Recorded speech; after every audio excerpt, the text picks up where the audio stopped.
প্রত্যেকটা হত্যাকাণ্ডের সাথে জড়িত মূল হোতাদেরকে আগামী 24 ঘন্টার মধ্যে গ্রেফতার করে আইনের আওতায় আনতে হবে। নামাজরত এবং নিরীহ নিরস্ত্র মানুষের উপরে যে হত্যাযজ্ঞ চালিয়েছে তারা কখনোই আর নিজেদেরকে তাবলিগি বলে পরিচয় দিতে পারে না। আমাদের তাবলিগের মার্কাজ কাকরাইল মার্কাজ, এই কাকরাইল মার্কাজে আমাদের শুরাই নিজামের কার্যক্রম পরিচালিত আছে।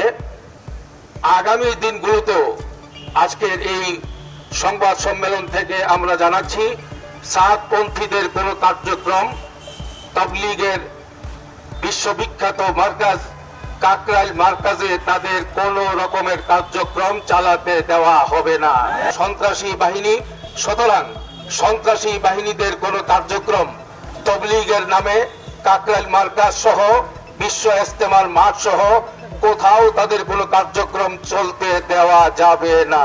সরকারকে জানাচ্ছি, আপনাদের মাধ্যমে দেশবাসীকে জানাচ্ছি, আমাদের এই দাবি পূরণের জন্য আমাদের মুরব্বীরা একটি কর্মসূচির ঘোষণা দিয়েছেন। আগামী বৃহস্পতিবার সকাল 9টা থেকে খুনিদেরকে গ্রেফতার করানো হবে, আসামিদেরকে আইনের আওতায় আনা হবে এবং কাকরাইল মার্কাজ বিশ্ব ইজতেমার মাঠ সহ সকল কার্যক্রম শুরাই নিজামের তত্ত্বাবধানে পরিচালিত হওয়াকে রাষ্ট্রীয়ভাবে নিশ্চিত করানো হবে।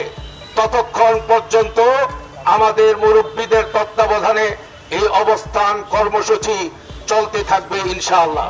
আমাদের এই অবস্থান কর্মসূচি অবশ্যই শান্তিপূর্ণ হবে এবং রাস্তা বন্ধ হবে না, জনদুর্ভোগের কোনো কারণ হবে না, যাতে করে শান্তিপূর্ণ উপায়ে আমাদের সকল দাবিগুলো আদায় হয়। সেজন্য আপনাদের সকলের সর্বাত্মক সহযোগিতা কামনা করছি।